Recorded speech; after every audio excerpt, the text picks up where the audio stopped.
আসসালামু আলাইকুম। শুভ সকাল। সকাল সকাল আমি রান্না করতে চলে আসলাম। এখন বাজে ৭টা। আমি দেখেন রুই মাছের বাচ্চা দিয়ে আর পেঁপে দিয়ে রান্না করব। আমি এখন এগুলো ভেজে নিচ্ছি।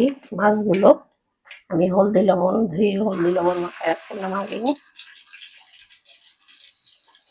হলদি লবণ মাখায় রেখে এখন মাছগুলো দিয়ে দিলাম ভাজতে।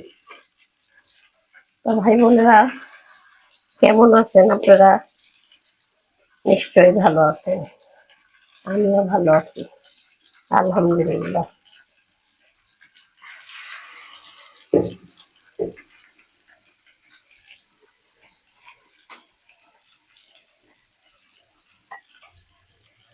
সকালবেলা পাতলা খিচুড়ি করে ফেলছি। সকালে এই যে পাতলা খিচুড়ি খাবো। আর এখন তো এইটা রান্না করছি পেঁপে দিয়ে, এই মাছ দিয়ে রান্না করবো।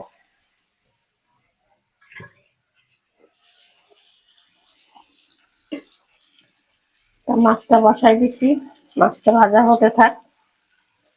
আমি ঢেকে দিই, তাড়াতাড়ি মাছ ভাজা হয়ে যাবে। মাছ ভাজাগুলো হয়ে গেছে, আমি উঠাই ফেলছি। এখন এই মাছ ভাজা তেলে আবার পেঁয়াজ ভেজে আমি তরকারিটা চড়াই দেবো।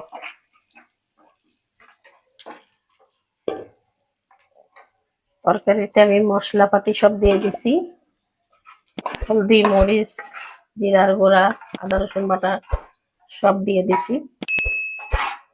আমি এখন মাছ ভাজার তেলগুলো আর পেঁয়াজ ভেজে দিয়ে দিলাম ওই মশলার মধ্যে।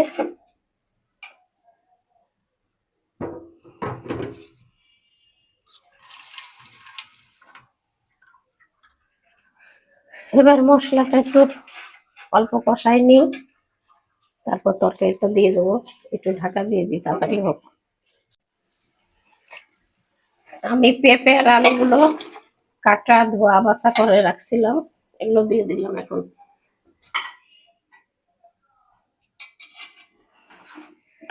কষানো মশলা হয়ে গেছিল, কষানোর পরে আমি এগুলো দিয়ে দিলাম।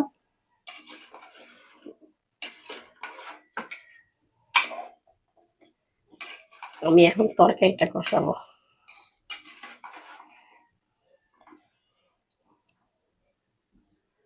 তরকারিটা কষানোর জন্য আমি আবার ঢাকা দিয়ে দিই, তরকারিটা কষানো হোক, তারপরে আবার আসছি।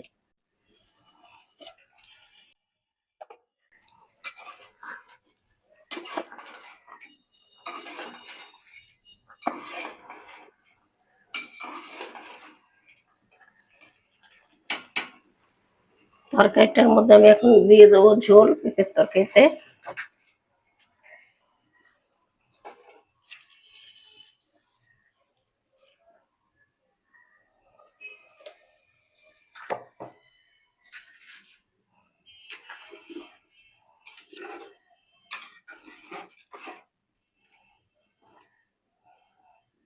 এবার হতে থাক, গলতে থাক, পরে মাছ দেবো, একটু পরে মাছ দেবো।